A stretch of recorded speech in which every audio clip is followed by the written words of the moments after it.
Hello doctor साहब, मेरा नाम है रूमा गुप्ता और मैं ग्रेजुएट कर चुकी हूँ। मेरा सवाल है कि अगर एक मुस्लिम लड़का और एक हिंदू लड़की शादी करे और अगर ऐसा हो कि वो मुस्लिम लड़का हिंदू लड़की के घर में नमाज पढ़े और वो हिंदू लड़की उसके घर में जाकर पूजा भी करे, तो ये क्या जायज़ है या नाजायज़ है?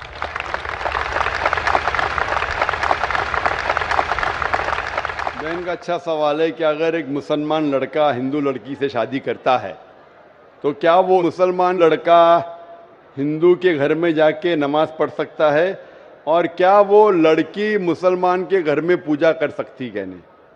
सबसे पहले कुछ शराइत है हर चीज़ के। आप अगर गाड़ी रखेंगे और गाड़ी का एक पहिया रखेंगे, साइकिल का एक पहिया रखेंगे, ट्रैक्टर का, तो गाड़ी चलेंगी क्या? नहीं चलेगी। या चारों साइकिल कर दो या चारों ट्रैक्टर कर दो।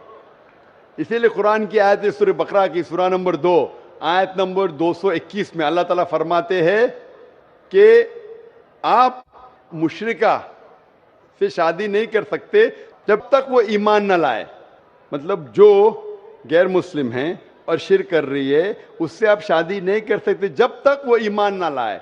और एक ईमान लाने वाली औरत चाहे कितनी भी बदसूरत हो वो एक मुशरिका से बेहतर है। और आगे आयत कहती है कि लड़कियां मुशरिक लड़के से शादी नहीं कर सकती जब तक वो ईमान ना लाए।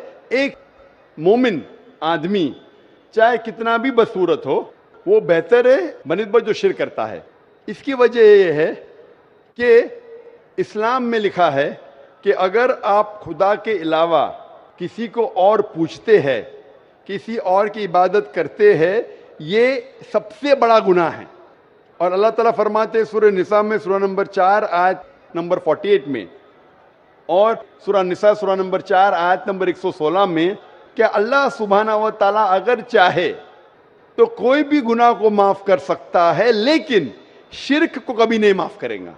अगर एक इंसान मुशरिक जैसा मर गया तो अल्लाह ताला कभी भी उसे माफ नहीं कर सकता, क्योंकि मुशरिक वो शख्स है जो शिर्क करता है। और ये सबसे बड़ा गुनाह है, क्योंकि हमारा खालिक, हमारा मालिक, हमारा ईश्वर, हमारा खुदा, हमारा भगवान, अगर हम उसको गाली देंगे, ये सबसे बड़ा गुनाह है।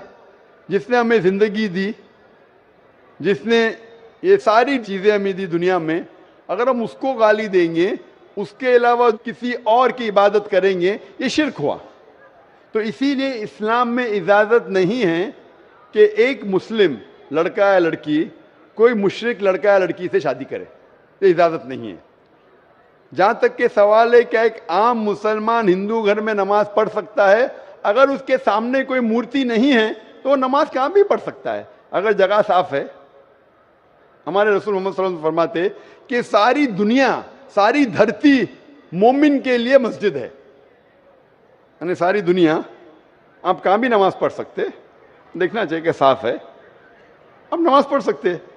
तो ये आप जाके अगर हिंदू का घर में जाते हैं और वह साफ है, कोई मूर्ति आगे नहीं है, तो नमाज पढ़ने में कोई हर्ज नहीं है। जरूरी नहीं है कि आपको शादी करना चाहिए फिर आप नमाज पढ़ सकते, शादी करने की जरूरत नहीं है। नमाज पढ़ने का अगर साफ जगह है तो कोई हर्ज नहीं। इसीलिए शादी के लिए शर्त है कि दोनों का ईमान हो।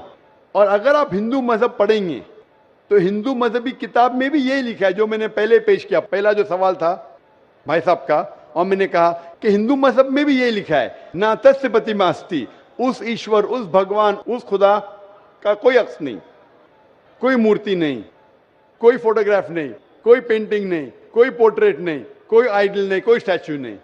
अगर ये मान ले कि कम से कम जो यकसा है हिंदू और इस्लाम के मजहबी किताब में, कम से कम उसके ऊपर अमल करे तो अक्सर हमारे मुश्किलात दूर हो जाएंगी। जो यकसा नहीं है उसको कल डिस्कस कर सकते। और अगर आप तहकीक करते हिंदू मजहब की किताब पढ़ते और इस्लाम मजहब की किताब पढ़ते, दोनों में लिखा है खुदा एक है, दोनों में लिखा है खुदा का कोई अक्स नहीं है, दोनों में लिखा है कि खुदा का कोई बुत नहीं है, दोनों में लिखा है कि खुदा के अलावा किसी और की इबादत नहीं करना चाहिए, दोनों में लिखा है कि आखिरी पैगंबर मोहम्मद सल्लल्लाहु अलैहि वसल्लम में دونوں میں لکھا ہے کہ شراب نہیں پینا چاہیے. میں حوالے دے سکتا ہوں اور میں تقریر ایک دیا ہوں, similarities between Islam and Hinduism. Islam اور ہندوازم میں یکسانیت دونوں کتاب میں ہے. آپ اگر پڑھیں گے قرآن مجید میں سورہ مائدہ سورہ 5 آیت نمبر 90 میں لکھا ہے کہ شراب پینا حرام ہے. اب Manusmriti chapter number 9 verse number 225 پڑھیں گے, اس میں لکھا ہے کہ شراب پینا حرام ہے. قرآن میں لکھے سورہ مائدہ سورہ نمبر 5 آیت نمبر 3, سورہ بقرہ سورہ نمبر 2 آیت نمبر 173, سورہ انعام سورہ نمبر 6 آیت نمبر 145 اور سورہ نحل چیپٹر 16 ورس 115 میں حرمت علیکم المیتۃ والدم ولحم الخنزیر وما اہل لغیر اللہ بھی. کیا آپ کے لیے حرام ہے مرا ہوا گوشت, خون, سور کا گوشت اور وہ کھانا جس کے اوپر اللہ کے علاوہ کسی اور کا نام لیا گیا ہے. آپ اگر ہندو مذہبی کتاب پڑھیں گے اس میں بھی لکھا ہے کہ سور کا گوشت کھانا حرام ہے. اگر آپ تحقیق کریں گے کافی یکسانیت ہے. اسلام مذہبی کتاب میں لکھا ہے قرآن میں سورہ نور میں سورہ نمبر 24 آیت نمبر 30 اور 31 کے اندر حجاب کے بارے میں, عورت کو الحمدللہ حجاب میں ہونا چاہیے, سر سے ڈھکا ہونا چاہیے اس کا جسم, صرف جو دکھ سکتا ہے وہ چہرہ اور ہتھیلی تک کے. آپ اگر ہندو مذہب کتاب پڑھیں گے رگ وید بک نمبر 8 میں لکھا ہے اور رگ وید بک نمبر 10 میں بھی لکھا ہوا ہے کہ عورت کو اپنے سر کے پلوں کو ڈالنا چاہیے چہرے پہ. رگ وید میں بھی لکھا ہے کہ جب مرد کو دیکھے تو نظر نیچے کرنا چاہیے. یہ قرآن مجید میں لکھا ہے سورہ نور سورہ نمبر 24 آیت نمبر 30 اور 31 کہ جب بھی کوئی خاتون مرد کو دیکھتی ہے جو اس کا شوہر یا قریب رشتہ دار نہیں ہے, اور جب بھی کوئی مرد کوئی عورت کو دیکھتا ہے اور قریب رشتہ دار نہیں ہے تو اسے نظر نیچے کرنا چاہیے. تو اس طریقے سے آپ تحقیق کریں گے جو یکسانیت ہے اس کے اوپر تو عمل کرو. تو یکسانیت ہندو اور اسلام مذہب میں جو مذہبی کتاب میں لکھا ہے, لیکن افسوس کی بات ہے کہ مذہب کے ٹھیکیدار یہ چیز کا ذکر ہی نہیں کرتے. کیوں؟ اسی لیے میں حوالے دیتا ہوں. میں کوئی عالم نہیں ہوں, میں کوئی پنڈت نہیں ہوں, میں اپنے آپ کو طالب علم کہتا ہوں, لیکن میں ہمیشہ حوالہ دیتا ہوں.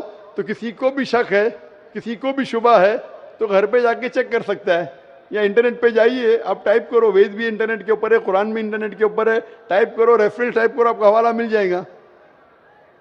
تو اسی لیے گاڑی چلنے کے لیے دونوں کا جو رولز اینڈ ریگولیشن ہے وہی ہونا چاہیے. اسی لیے دونوں لوگ مومن ہونا ضروری ہے. Hope that answers the question.